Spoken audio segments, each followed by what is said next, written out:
రాష్ట్ర వ్యాప్తంగా దుమారం లేపిన గుడ్లవర్రేలేరు కాలేజీలో రహస్య కెమెరాల ఏర్పాటు అంశంపై ఏలూరు రేంజ్ ఐజీ గోరంట్ల వెంకటగిరి అశోక్ కుమార్ గురువారం సాయంత్రం పాత్రికేయ సమావేశం నిర్వహించారు.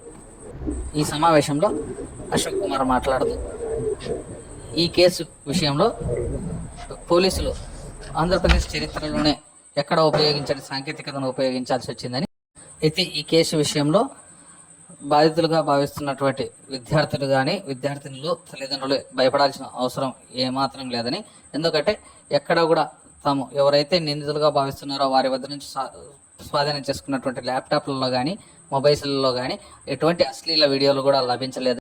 రహస్య కెమెరాల వ్యవహారం అంతా ఒత్తుదేనని ఆయన స్పష్టం చేశారు.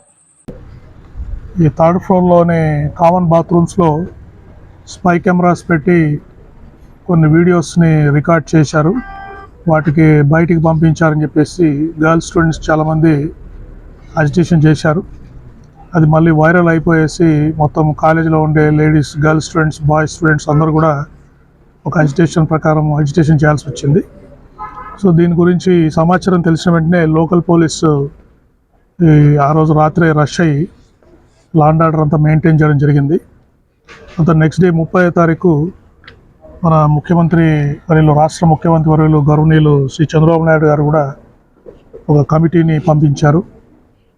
మినిస్టర్ శ్రీ కొల్ల రవీంద్ర గారు, తర్వాత జిల్లా కలెక్టర్ గారు, జిల్లా ఎస్పీని పంపించి ఇక్కడ ప్రెమిసెస్ అంతా స్టూడెంట్స్ తోటి మాట్లాడి ఆ రోజు లా అండ్ ఆర్డర్ మెయింటైన్ చేయడానికి, వారిలో అనుమానాలు నివృత్తి చేయడానికి వారంతా ప్రయత్నం చేశారు. తర్వాత ఈ కేసులో స్టూడెంట్స్ నుంచి కంప్లైంట్ తీసుకొని ఈ క్రిమినల్ కేసు కూడా రిజిస్టర్ చేయడం జరిగింది.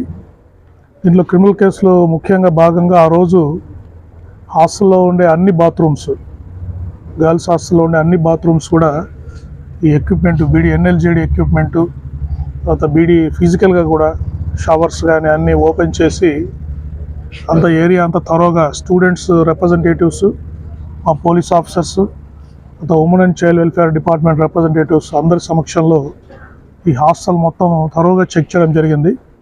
దాంట్లో కూడా సీసీ కెమెరాస్ కానీ, తర్వాత స్పై కెమెరాస్ కానీ, ఎటువంటి ఎలక్ట్రానిక్ డివైజెస్ కూడా ఆ బాత్రూమ్స్లో ఉన్నట్టు మనం గుర్తించలేదు.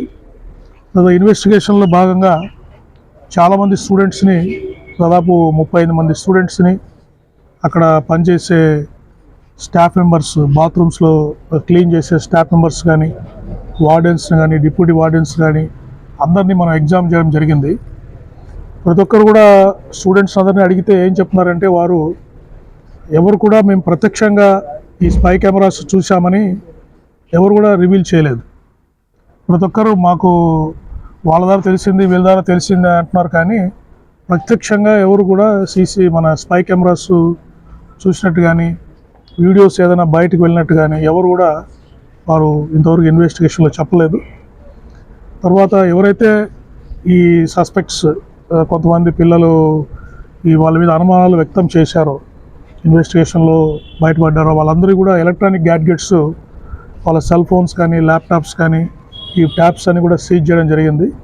తర్వాత ఈ కేసు తీవ్రత దృష్ట్యా గౌరవనీయులు ముఖ్యమంత్రి వర్యులు శ్రీ చంద్రబాబు నాయుడు గారు సెంట్రల్ గవర్నమెంట్ ఏజెన్సీ వాళ్ళని కాంటాక్ట్ చేశారు. సెర్ట్ అని, కంప్యూటర్ ఎమర్జెన్సీ రెస్పాన్స్ టీమ్ అని చెప్పేసి, వీళ్ళు ఢిల్లీ నుంచి మినిస్ట్రీ ఆఫ్ ఇన్ఫర్మేషన్ టెక్నాలజీ ఆధ్వర్యంలో పనిచేస్తారు.